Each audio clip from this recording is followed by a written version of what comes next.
All right. So what I'd like to do, we've talked about different ways to determine the molar mass of an unknown. So what I want to do is I want to demonstrate exactly what that looks like in a particular method that's a common way to do this.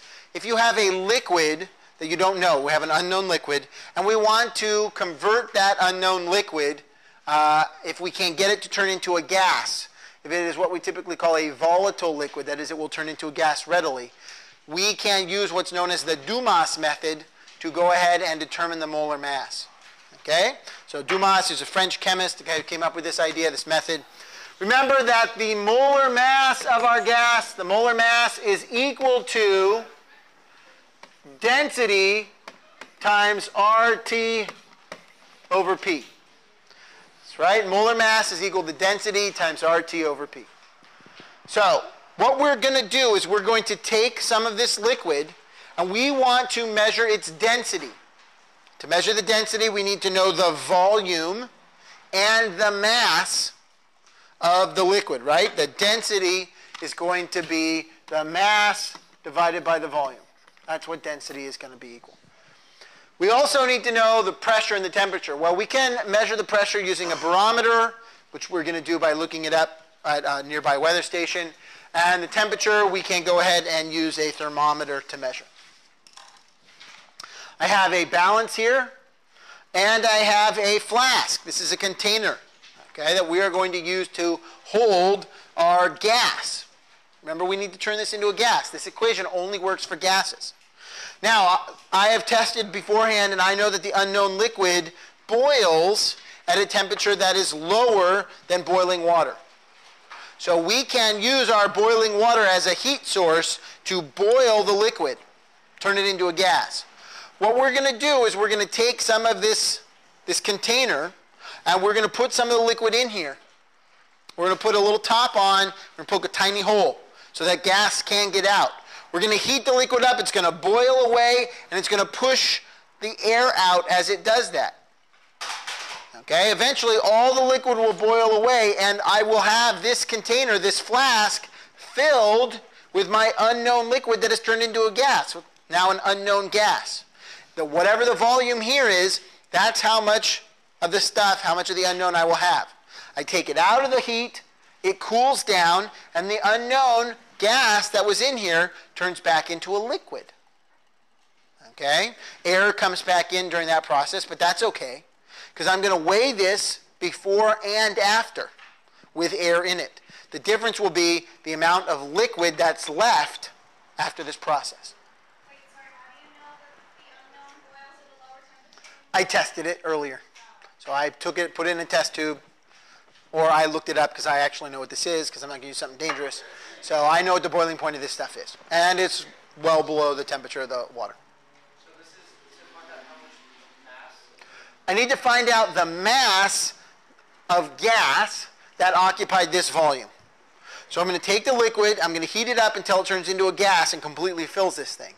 Then I'm going to take it out, and there'll be some liquid left, and I'm going to determine its mass. Is that it? Covered it? So here's the thing. I'm going to take my little topper. I'm going to use a piece of aluminum foil. I'm going to put it on, not real tight, okay, just enough so that it's on here, because I need to still take it off and put the gas in. I'll crimp it down tighter later.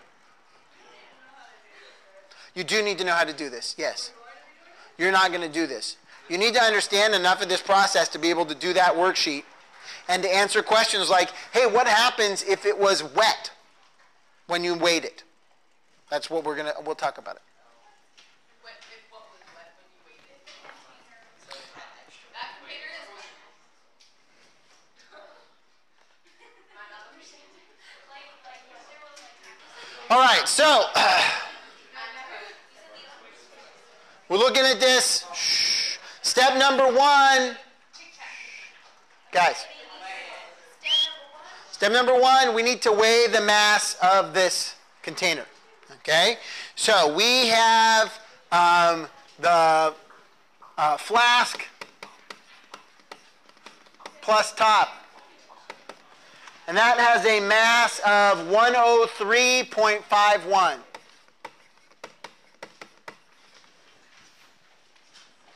Okay? So we've got our flask plus its top. We know it's mass. Now I'm going to take and I'm going to put some liquid in here.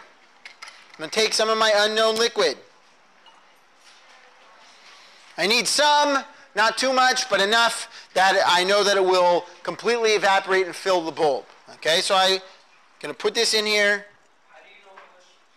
I'm just guessing. I know, I need enough that it will completely fill the bulb, and that's going to be plenty.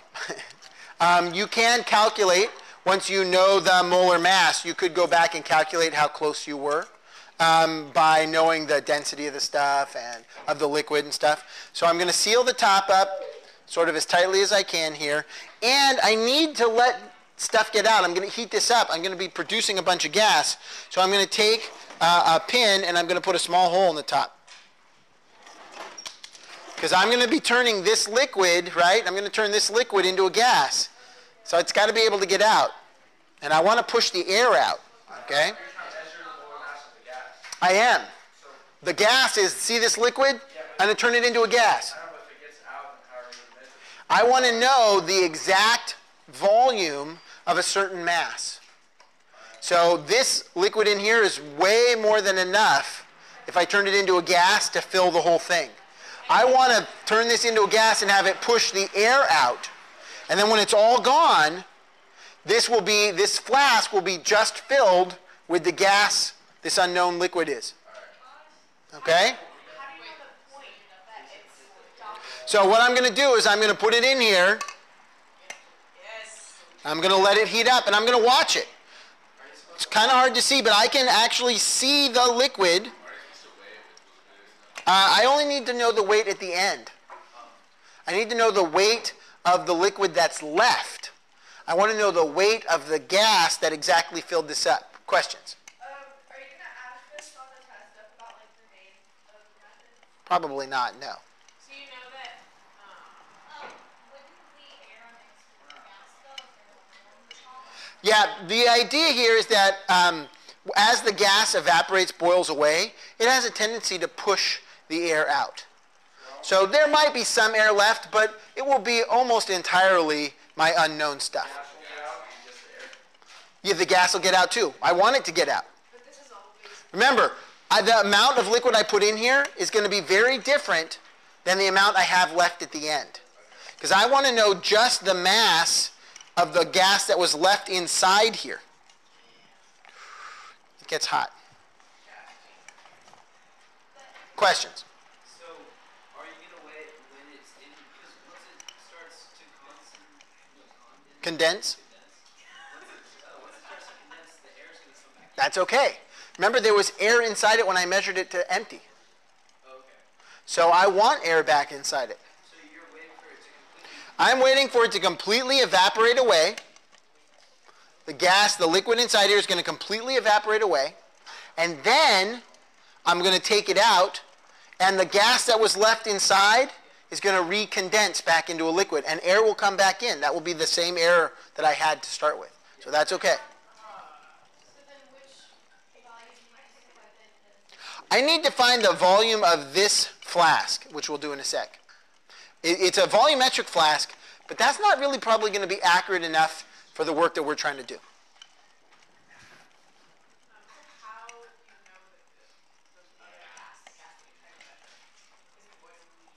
It will. A bunch of it will, which is what I want. Let me, hold on a sec. We'll get there, okay? When I take it out, this bulb, this flask, will be completely filled with unknown. Because it's boiling away as I'm watching it. I can watch it boil away. It will leave, but I don't care how much leaves. What I care is how much is left.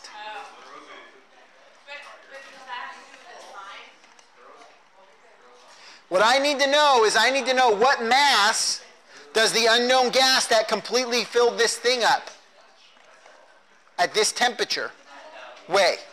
What's the mass of this volume? We're almost there. It's almost completely evaporated away. Whew. Once it reaches the same temperature, once it reaches 100 degrees, it's pretty much going to stop, the gas is going to stop coming out. And not a lot of air will come in. Okay, that clarifies. Once I run out of liquid, unknown, nothing's going to push it out. All right, so this is pretty much empty, okay? This is pretty much empty. If I wipe off that, okay, there's no liquid inside there. Now we're going to set it down here and we're going to let it cool. We're going to let that cool down.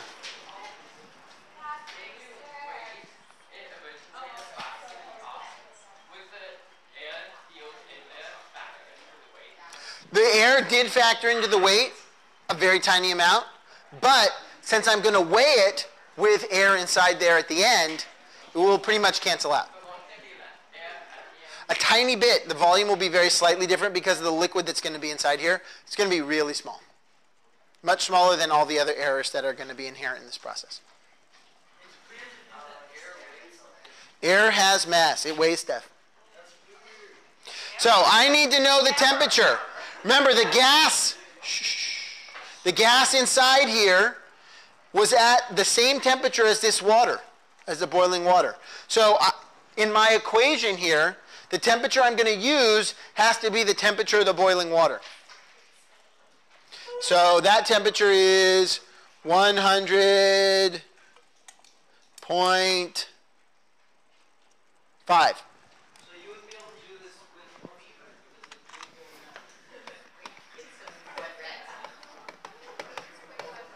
So 100.5 degrees Celsius.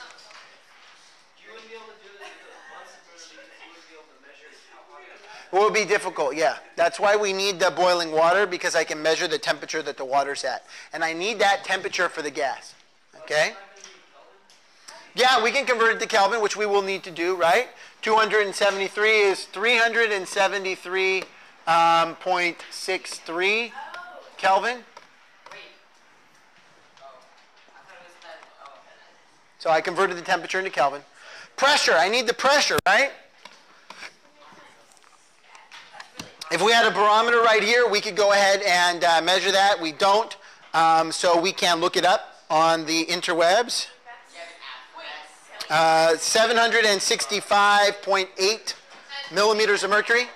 That's at the Oakland airport. 100 degrees Celsius is normal boiling point of water, so that sounds about right.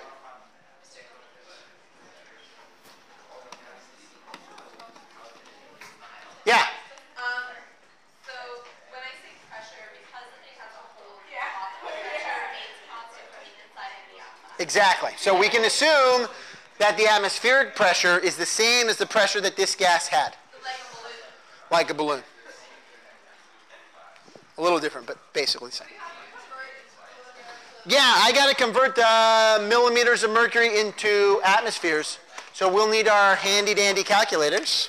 760. We're going to take 765.8 divided by 760 to get 1.008 atmospheres. We should be doing the one that's actually on our thing. No, this is my example. It's totally different than the one on your sheet. But it's not totally different. Well, it's the same process, but the numbers are all different. So wait on the worksheet. Follow along now. Okay? So we let this cool down till it gets, close to room temperature here. You can see there is a liquid inside here now. Did all the gas escape? This was full of gas. When I took this out of the hot water, it was full of the gas.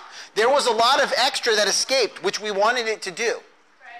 But there was a bunch of gas inside here, unknown gas. When I took it out and it cooled down, that recondensed. That's what I want to weigh.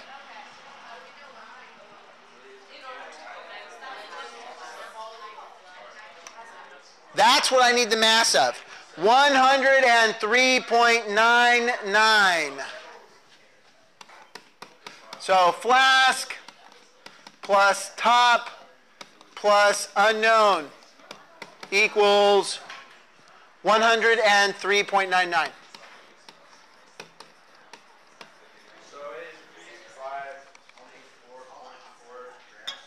So we had about 4.8 grams of unknown gas inside here that we recondensed back into a liquid. Even though it's like gaining oxygen inside, is it? So there's air inside there, yeah. But there was air inside there here too. So that air is inside it in both cases. That canceled out. But when I pulled it, when I just pulled it out of the flat, when I just pulled it out of the beaker, there was basically no air left inside here. There was just unknown gas. The unknown had turned into a gas and pushed out most of the air.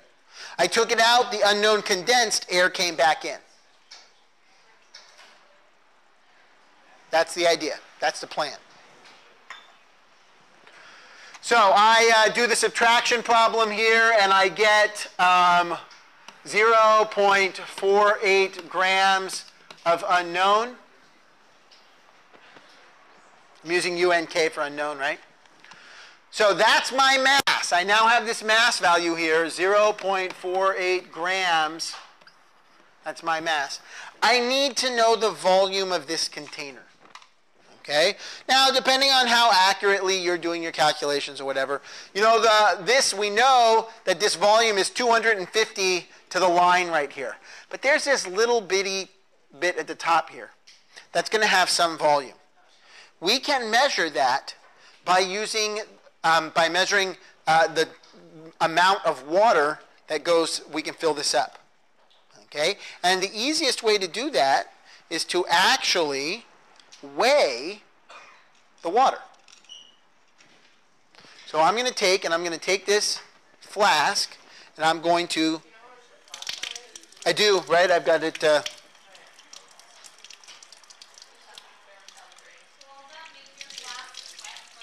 yeah, which is why you have to do this at the end. You can't do it at the beginning.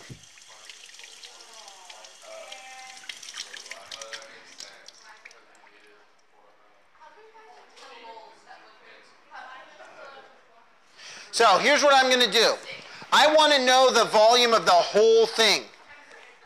So what I'm going to do is I'm going to fill it up with water. I'm going to carefully dry off the outside. I don't want any drips or, the extra water on here.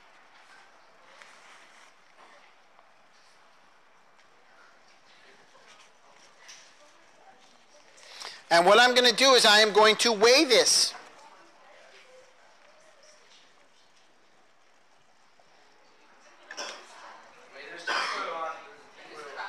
There's a little bit of bubbles.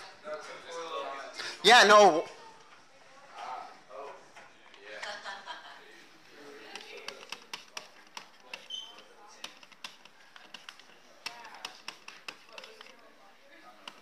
So flask plus top plus water, 368.04. So I'm going to subtract out 103.51, and that's going to give me the mass of just the water. So 368.04 minus 103.51 gives me a mass of 264.53 grams of water. Now remember, the reason I'm doing this is because I want to get as accurately as I can the volume. So I know the mass of the water. I need to look up the density of the water. So water has a density of 1 gram per milliliter at 3.98 degrees Celsius. But as you change the temperature, the density changes. So to be as accurate as possible, I'm going to grab the big book of chemistry, which has a table in here on page F10 that lists the density of water at different temperatures. So I need to know the temperature that this water is at because density changes. So I'm going to stick this in here. So 22.2. At that temperature, the density is 0.99825. Yeah, I know.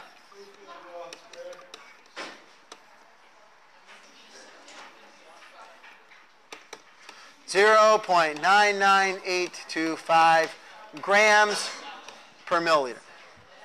Yeah, so this probably doesn't really make a difference. We could have probably used 1, but I have the big book of chemistry here. We can go ahead and look this up and get the most accurate value we can.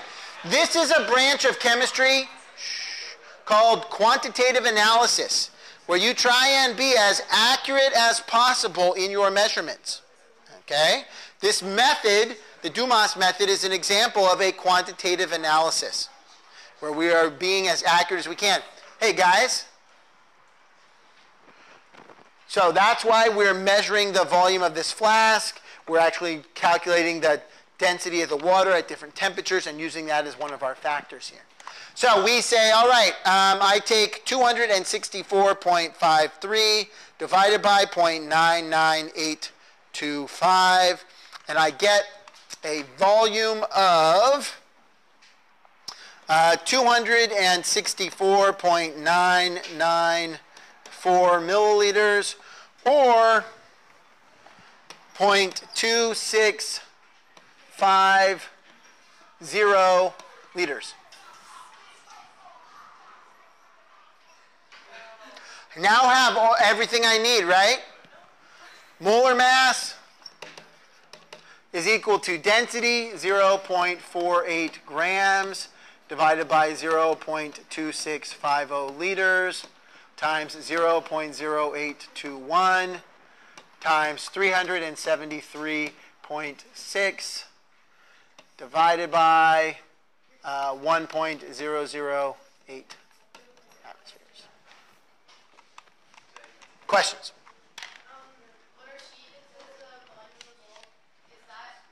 So your sheet is just a separate practice problem.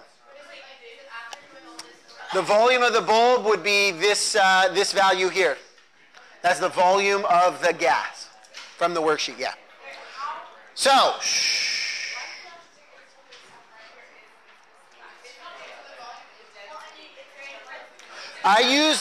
so, this is important. I did an extra sting here. I wanted to find out the volume of my container. The easiest way to do that is to fill it with water and weigh the water. I know the density of the water and the mass, I can find the volume. That's why we did it that way. So I take the grams times R value times 373.6 divided by 0.265 times 1.008 gives me a value of a molar mass of 55.08.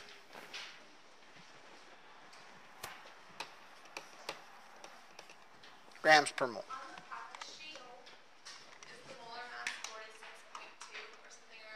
I think so. Sounds about right. Yeah, they gave you the volume on that practice sheet. The only reason we used the density of water was to calculate the volume of the bulb, the volume of our flask. That's why we used that. That was I just wanted to show you how you could do that. So this is just like a more complicated way of like putting the water into a flask and pouring it into like. Generally your scales and balances are more accurate, have more sig figs than like a graduated cylinder or something like that. So you'll notice in this calculation, I actually could get 5 sig figs. Right. To get a volume, like to get a graduated cylinder to 5 sig figs, it would, yeah, you'd have 3 probably, yeah. So that's typically why mass, you can measure it more accurately. There are better tools to measure it. So now the molar mass doesn't tell us a whole lot about what it is. We would need to go through and do like an empirical formula problem. We'd need to have some more information. For instance, if I took and I burned this, because this stuff will burn, I could go ahead and take this and burn it. If I collected the combustion gases, I could usually analyze those. If it burned and it gave me carbon dioxide, I knew it had carbon in it. If it burned and it gave me water, it probably had hydrogen in it. And those are the typical ways that we sort of do an analysis of the unknown to figure out what it is. this is sort of step 2. After you've done that combustion analysis, then you can go ahead and do this sort of process to find out what the molar mass is. And then you can use that to find the true formula from the empirical formula. Okay, guys, you need to stop talking. Wait till I'm done. I don't care. Shh. Guys, not now.